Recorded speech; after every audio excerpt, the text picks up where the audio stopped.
Hey everybody, it's the Trout. Hope you're having a great day.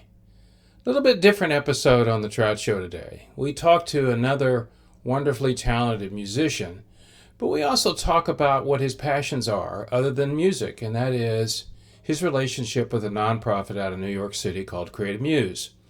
I'm talking about the very talented individual called Prince Terrence.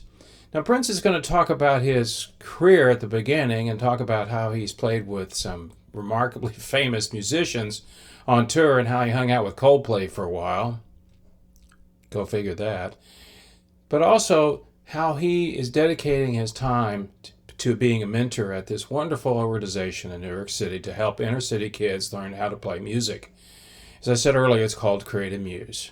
So I think you'll enjoy it. So it's a two-parter. Stick by and listen to the part where Prince talks about his career, and then we move into talking about his mentorship at Creative Muse. So before that episode gets started, please, if you like this video or you like this channel, give me a thumbs up. I'd appreciate it very much. So up next, a guy that is a great musician, very talented and very well known, taking time to help inner city kids with their hopefully upcoming musical careers. That's next on The Trout Show.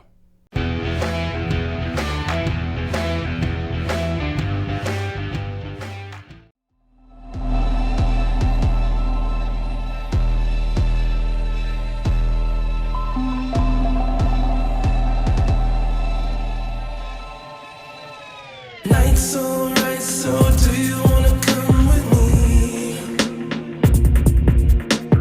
It's alright, so do you wanna come with me? Night's alright, so do you wanna come with me? Let me start with you, okay?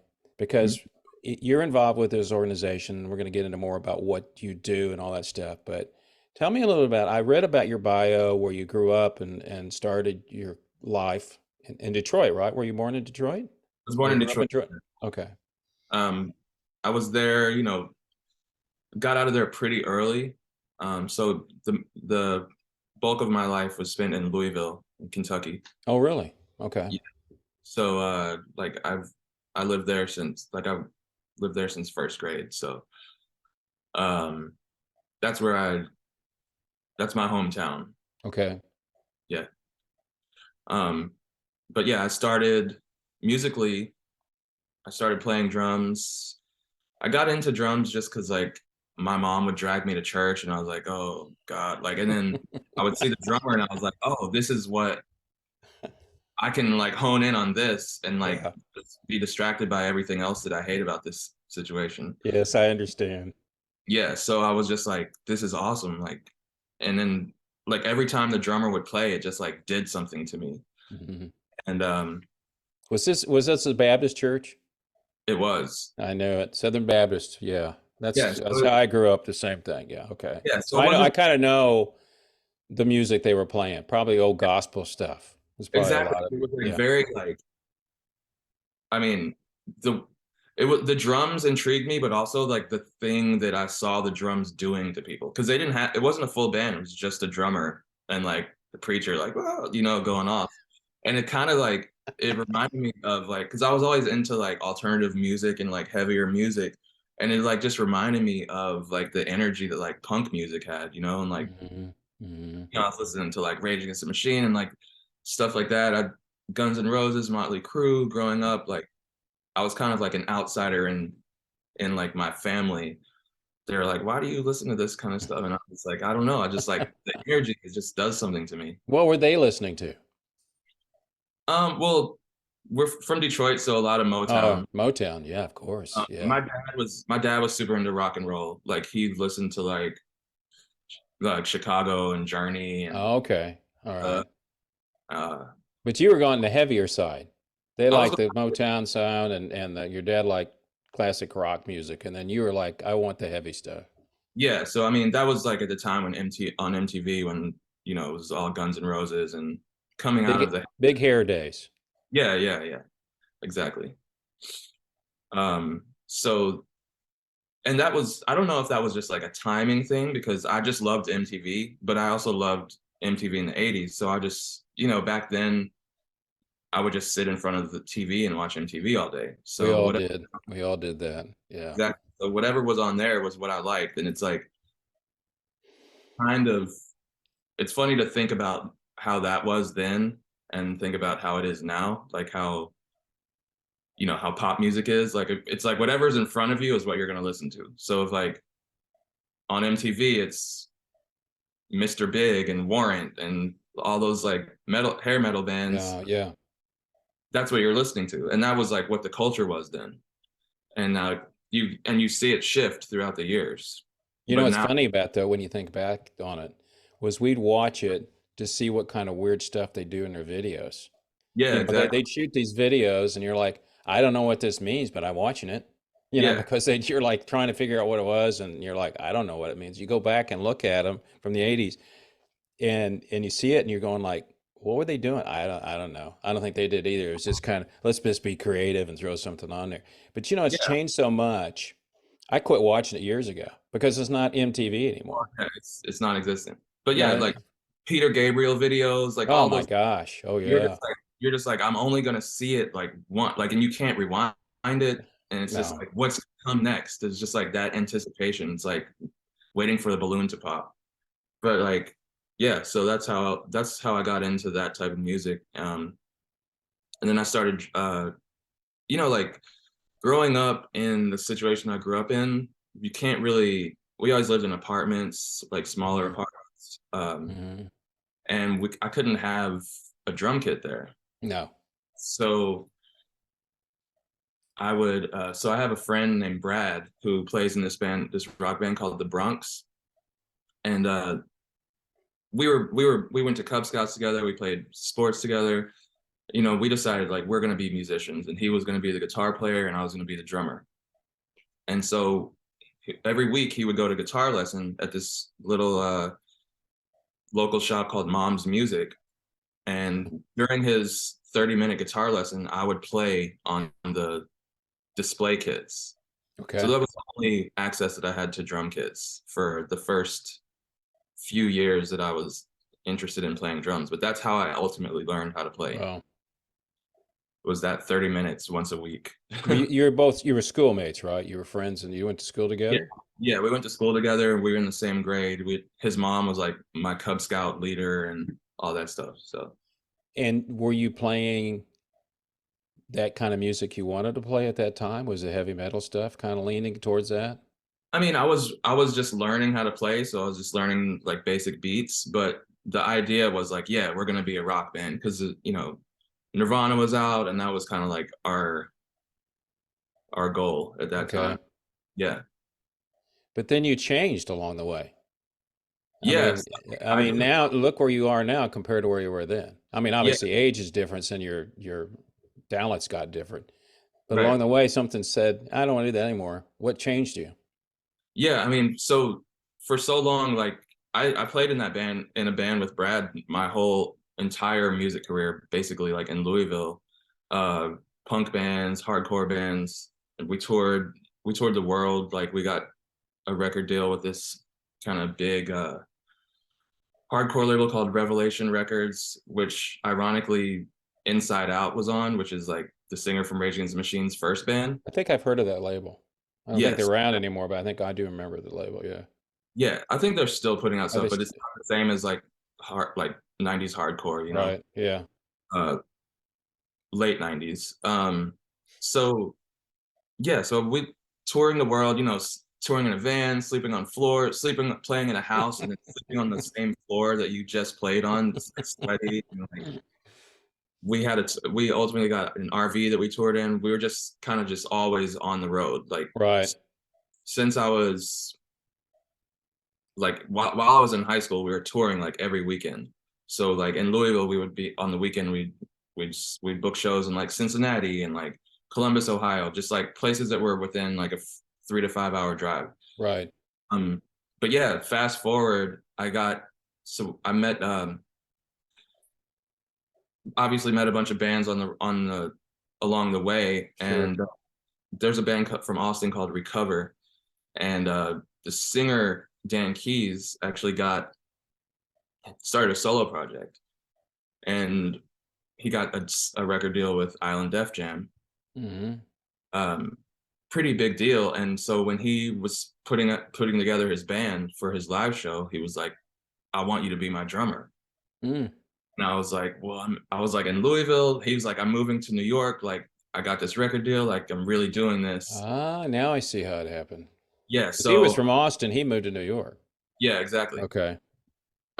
So then he was in New York, like, and this is New York at the prime, like American Apparel, like hipster, like Vice magazine, you know, sweaty dance party scene, you know.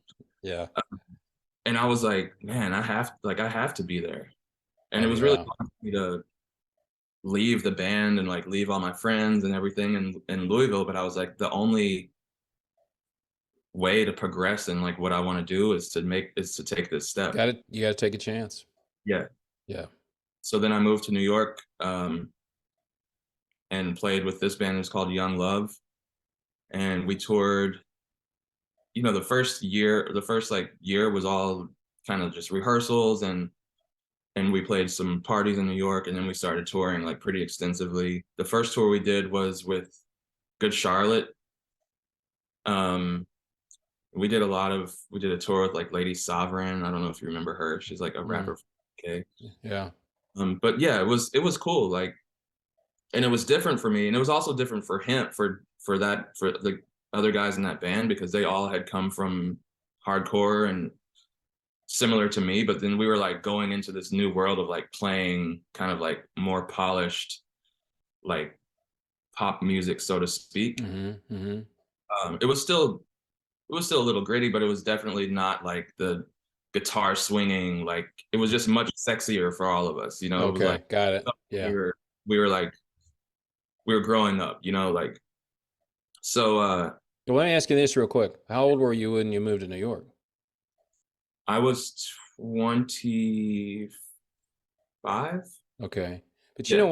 what? To all the people I interview, there's two things usually, well, three things. One, they start in music very young. Hmm. Okay. They get the touch. I was 12 when I started. People, they get the touch. Yeah. Amazingly so, no matter the color of your skin, a lot of people get started in church. Yeah. They just, as soon as you said that, I went, yeah, that doesn't surprise me, but then the South, It's that exposure. it's that exposure. And then three, if they want to succeed, they have to go someplace they're not comfortable with. There's that point that if you really are in it, if you're in, you got to go dive in. Yeah, exactly. So how long did that situation last for you then? Well, like what you were saying, it was when I moved to New York, it was still like I was playing in punk bands. We were never making money. Like, we only made enough money to like get to the next show, Yeah, like, yeah, luckily rent in Louisville was cheap, but like, um so when I moved to New York, I literally moved with my dog, like one tiny suitcase, and like my cymbal bag and snare. And like Island Def Jam set me up with like a place to live, that's luckily. nice. Yeah, That was like the hardest part was out of the way, but I didn't have any furniture. So I just like slept the on like floor. floor, and I literally used my dog as a pillow and my clothes as a blanket. And it was like, and I would go out partying every night and like just come home and like pass out. It was like that was like the lifestyle then. And it wasn't really like it wasn't glamorous yet. No, it's not Like, glamorous. and I was less, but then when the checks started coming in, like I was like, wow, I'm getting paid to play music. Like, I moved to New York. I'm actually like, there's like a check with my name on it that is a direct result of like me playing music. And that was just like a foreign concept to me because we had never made money before. Yeah, you made little money. Yeah. So to be getting it was like the biggest like epiphany was like, wow, like I'm making money to play music. And it was just, that was life changing. Did you think at the time, going back to that time, that you were not worthy of being able to play professionally, or And it's a personal thing, I know, because Yeah, people I've ran into, they don't want to, oh, we're not good enough. Well, that's because you don't think you're good enough. Did you right. think of yourself as, I'm going to be living on the floor with my dog for the rest of my life because I can't make it? No, like, well, at that time, I knew that that was just the beginning of what was about to happen. Like, Right. I knew this was like the beginning of a new cycle, and the kind of like the hype around the band was like we were kind of like a buzz band. So it wasn't really the only reservations that I had about the whole situation where like me as like a hardcore kid, like I was just always like, man, like I'm never gonna sell out. Like I'm never gonna be on a major label. You know what I mean? And like so all my friends from that world who still thought like that, Yeah. like, oh, big New York guy Yeah. moving, like they Yeah. so that was the only thing I was kind of like insecure about. But then I got past it. I was like, well, I'm making money now to be a musician. You forget about the sellout aspect very quickly because Well, I it's think, and it's so different now than even then. I mean, you oh think yeah, about it, it's so many people, and I was had lunch with some major label people about 3 or 4 weeks ago. They were in town, and I was interviewing one of their people, and they're out of Nashville. They're country people, but I asked them about how the music industry is. I mean, I know all about. I've been through all the iterations of it, from albums to cassettes. I've been through all of it. yeah, And I tell everybody the same thing, because they said it used to be the lake was a mile deep and very short. So it was not a very big lake, but it was really deep. Now the right, lake is a mile wide and it's this deep because everybody's into it. yeah, Because they sit at home and they do their beats or they write their music, whatever. And one of the guys told me, he said, "Look, it's harder now, I think, than it was back then." Because I yeah, said, "Do people still want a label deal?" He goes, "Oh yeah, they do." But there's other people that just throw stuff up, and maybe somebody gets it on TikTok or they see it on YouTube or Instagram, and all of a sudden everybody's buying, or not buying, they're going there. yeah, So exactly. it's you went through what a lot of people do. I wouldn't do it. I had an opportunity. I will tell you the truth. I had an opportunity. I said to my parents, I'm out of here at 19 years old. I'm leaving. I'm going to go to Houston. I'm going to join a band in Houston and all that. Well, they convinced me I should go and get an education, which I didn't finish. But I look back on that and go, why didn't I do that? Because I didn't want to do what you did, to be quite frank. I was comfortable. I didn't Right, want to live on a floor. I didn't want to yeah, travel with four guys in a beat up van and at right, night going, are we going to split that burger or what? You know what I mean? So you've gotten to the point now where you got through that. yeah, And I always told people, and I shopped stuff around. I went back in the 90s, I went into the studio and recorded stuff and had friends come in and record. But I knew some people that were very good at performing, and, shot stuff to labels, and got the rejection letters like everybody does when you do, unless you know somebody. right. So then you did that. What happened after that? Yeah, so that band Young Love, like when once we started touring, it was kind of big. It was life changing. Like we toured in a bus, and we had you know riders. Like the clubs would bring us the beer that we wanted, and like Yeah, you were a real band. You're a real band, a professional band. it was all new to me. Um, and it's kind of, in a way, it was culture shock because going from little like little hole in the wall like dive punk bars to playing Hmm. like House of Blues everywhere. It's like it was cool. So after that, drummers are kind of like notorious for like bouncing from project to project, and like Yeah, yeah, obviously like in at the time, I wouldn't say now so much because people have replaced drummers with electronics, but uh like back then it was drummers were like in demand, and especially like drummers that were down to just like drop anything and tour, drop hmm, everything. So then I started playing with Young Love actually played a show at South by Southwest. mm. Um, it was like I think it was like a Nylon magazine show with Santi Gold, and this was before Santi had any release out or anything. And Hmm. she was like, when I start touring, I want you to be my drummer.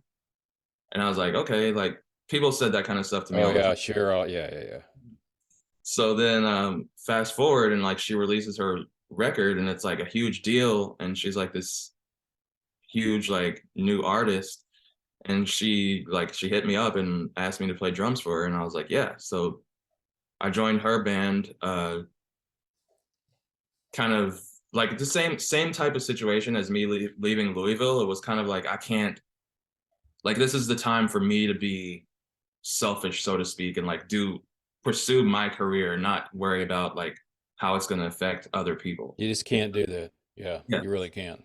it's really it's really hard to do, but it's like if you want to succeed in this industry, that's it's kind of you have to do it. Yep. Um, so I left Young Love and started playing drums with Santi. We did on her first record, we did, you know, the whole festival circuit in Europe, like Reading and Leeds and Well, festival and all that stuff.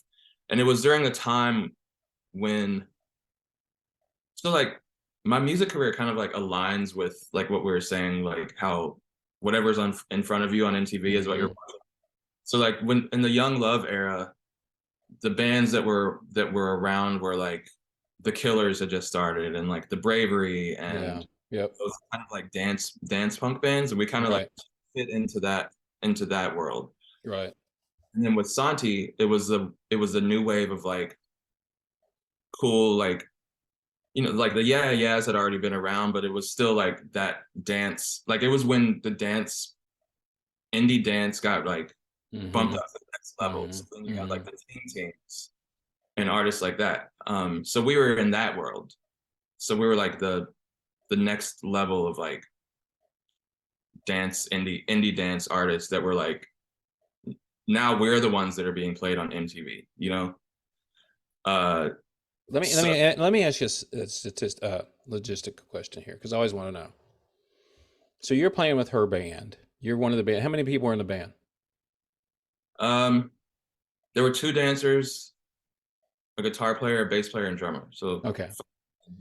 So were you pay? I'm just curious for my own benefit here. Nothing special. Were you just considered a hired gun? You just got a flat rate to play? yeah, Yeah. exactly. She got the money, the big money, and you got to play. Yeah. And that was a situation with the previous band too. Um, it was, you know, a hired gun situation. Yeah. I got paid as Well, a there's band. nothing wrong with that because I know studio musicians out of Nashville, and that's Yeah, how they get paid. After that, what happened? yeah. Like so, the Santi thing was cool because we did a full U.S. Coldplay tour, like main support for Coldplay. Oh, wow. So we got to do, you know, that was really awesome to Did you see. hang out with the guys from Coldplay? They seem like pretty nice guys.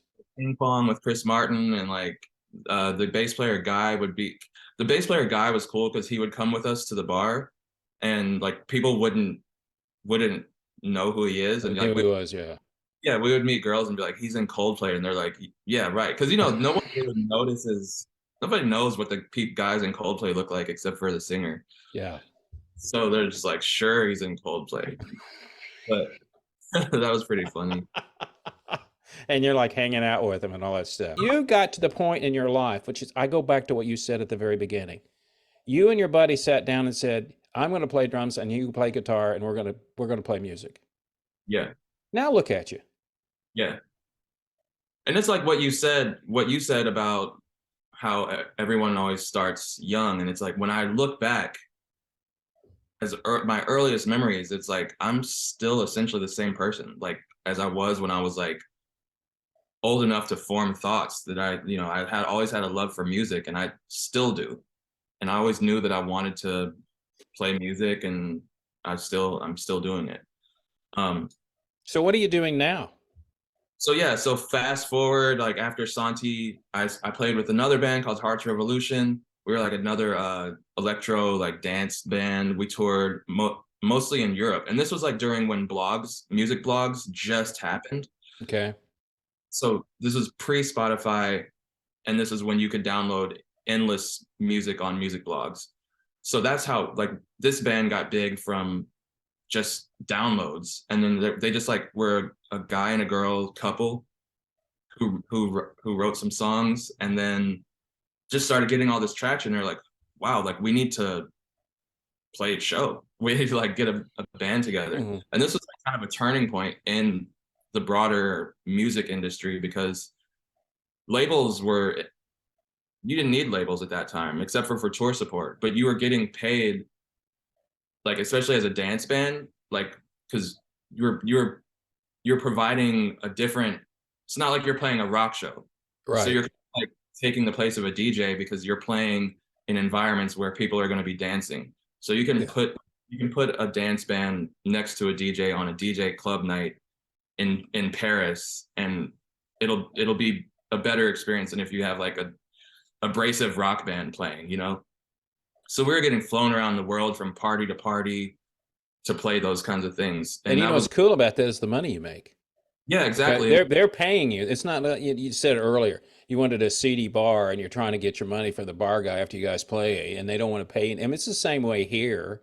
And then another shift happened in the music industry where it just became like completely unaffordable to tour, which is nothing new, Yeah, but that was something that without a label, I wanted to, my whole thing was like, I want to pay my band, because I want to be like, yeah. I don't want these people to be out here touring for my dream. No, Uh, but you've been there. You know what it was like. yeah, Who's the other guy? exactly. Yeah, Yeah. yeah. So then like I kind of hit a moment with that where I was just like, I can't afford to pay a full band. So then I slimmed it down and then settled down a little bit. And then I started, so like during the during like the Young Love era and like all my whole like New York music experience, Mm-hmm. started having like club nights started wanting band members to DJ. So there would be like Block Party would play, and then the singer would DJ the after party. Gotcha. So we were doing that, and then but I was the DJ. So like when we would have an after party for whatever band I was playing with, I would DJ. So when we got back to New York, and say like in Young Love or like any of the other bands that I played with, any touring musician will tell you that the hardest thing about touring is not touring. It's that time when you're home, when you're just like, okay, if I'm not on the road, I'm not making money. What am I supposed to do? Like, I'm a waiter now. Like, I was just on tour with Coldplay. Like, Yeah, yeah. what am I supposed to do now? Like, Where's my next gig? yeah. So DJ. So I fell into DJing that way, luckily, because it's like music adjacent, and in many situations, money is like better than touring. For as far as like creative muse, like when Jamie was assembling the team, she hit me up and she kind of, you know, Jamie's like this eccentric, like she's one of those people that is just like exploding with ideas Mm-hmm. at all times. And it's just like bam, bam, bam. And I was just like, sounds awesome. Like sign me up. Like I don't even know what you just said, but sign me up. You like I get the like you're saying something about working with children, teaching them music. I'm down. You're in. Yeah, sign me up. So it's great. Like so now we're working with kids in So the tell me exam. what you actually do. And I was when I heard about you guys, and I said, well, I like the model. So, and I notice they have a lot of people that are creative, not just musicians. They have actors and dancers and things like that. But what do you? So when you go in, and do you go to schools, or how do you find the kids? I mean, you know where they are, but I mean, how do they get to you? Yeah, so in the past, Jamie's worked at different centers throughout the city over the years. But right now in this moment, we're working at out of a I guess it would be a community center called Campos Plaza, Okay, all right, East Village, Lower East Side of okay. Manhattan. Uh, Very cool, like you know, art neighborhood, Hmm. uh, historic area. So we work with those kids, and their ages kindergarten through fifth grade, and then we have like a teen programming Okay. also. Um, so it's cool because a lot of these kids like they're holding a guitar for the very first time in their lives, Mhm. and they're holding drumsticks for the very first time in their lives. It's all about like the access and exposure to the arts, because if it weren't for us handing them that guitar, like they may never, They never get a chance. Yeah, and it's like all you need is that one interaction, or like touch that one kid that's like that glows when it's just that's how it happened with me. And I kind of had to like seek out, because I knew that I always wanted to be involved in music. But now there's so much things for kids. There's so many things. There's video games, like kids aren't going outside. It's No, no. I like, mean, it always amazes me when you go outside and you never see kids playing. yeah, You exactly. know, So they're all standing around doing this. yeah, exactly. You know, and the other thing though that you probably are aware of, because I've talked to a couple of well, more than a couple, but a lot of the schools, especially the inner city schools, are cutting back music programs because they don't want to spend the money, or people can't afford it. Yeah, And getting interested in it, because obviously being a musician myself, it is just a real joy once you learn how to play music. right. Whether you do it for yourself or thousands of people, doesn't matter. You've had exposure to both. Yeah. And I'm saddened by that fact. So it is also, I was told by a person that runs a nonprofit that said, becoming a musician helps you become a better student. Oh yeah, And I for sure. and I never thought, I'm a lead guitar player. I don't think about what I'm gonna. I do, like you drum, and if I say, "Hey, do me a fill," I Yeah, need an 8 bar. I need something here. You just go, "Okay." You don't think about it. But right. that same logic that does that makes you a better student. Yeah, for sure. And I I think that's really what intrigued me about Creative Muse, was the fact is, and I know these are inner city and they're immigrants or kids of color and all that stuff, but that doesn't bother me at all. Because Hmm. the one thing that was intriguing also to me was the model. I think it was John that told me this, that Jamie's thinking about, or there had been consensus about taking this model and making it bigger and doing it other places, because if it Yeah, works there, yeah, that's the goal. and finding people. And the other thing, I think, tell me if I'm incorrect on this, do the people that come in, do you have volunteers? All right, so you're a musician, and then the other people, they volunteer or do they get paid? Because I saw something about they get Yeah, paid too. yeah, we get paid. We actually got a grant from the city, which I saw was that 1.7. I did see that. Yeah. was like it's a very specific thing, because this wouldn't be happening if it wasn't for the city um actually like being proactive about keeping the arts alive Right. in New York coming out of COVID. So the program the grant is called Creatives Rebuild New York, and the idea is that you have actual creatives that are like active musicians. So like we're able to still do what we do musically, and we're working directly with kids. We're not we're all actively in our industries. Like this one of our artists, Joel, is just did a he just did a play. Like everyone's like, I'm still touring, like I'm going to LA to DJ, and like everyone is still doing things. They're doing their thing, but they're also helping out here. Yeah, like we're not just teachers. It has to be rewarding for you because of the instrumentation that you play, all these different things. If a kid comes in and says, "Hey, you got an SG kind of like back there on the wall. I Yeah, want to learn how to play that." yeah, Okay, let me show you some stuff. Well, this is hard. Well, yeah, yeah, it's called practice. But then yeah, if you see that spark, that's got to be rewarding for you to see it, because and even if they don't go anywhere with it, you change that moment in their life. That exactly. also you don't know. I'm assuming you don't know what their life at home is like. Yeah, They may exactly. not have any parents, or they may just have one. They may live in poverty, whatever it is. You put a smile on their face, Yeah, and then you can tell them, regale them with stories about what it's like to be a traveling musician. exactly. And I would also, and you mentioned earlier, a lot of these kids probably have no, they probably say, there's no way in the world that I can do what he does, because I'll never have, my mom and dad can't afford fill in the blank. They can't afford a guitar. They can't afford this. They can't afford that. And then you show them, hey, look, this is how I started. Yeah, Nobody gave me money. I had to do all this on my own. exactly. Yeah, and it takes a certain type of like hunger once you're exposed to it. And then Yep. once you see it, you're just like you can't really get your mind off of it, and then it just becomes a part of you. So Yep. there's a lot of kids that I can just look at them the first time that they're exposed to something. Mm, I can see it happening. I can see the mhm, magic mhm. real time, which is very cool. And the cool thing about doing this is like, even if some of the kids aren't interested, the thing is we're giving them that option Yeah. that otherwise like probably wouldn't have had. So the program is the cool thing about the program is that it's to benefit the community as well as benefit the artists of New York, like us as artists. So we can still create our art, and we're also giving back to the community, which is just the most ideal You're situation. both being helped by each other. Thank you again. Thanks for My having me. pleasure.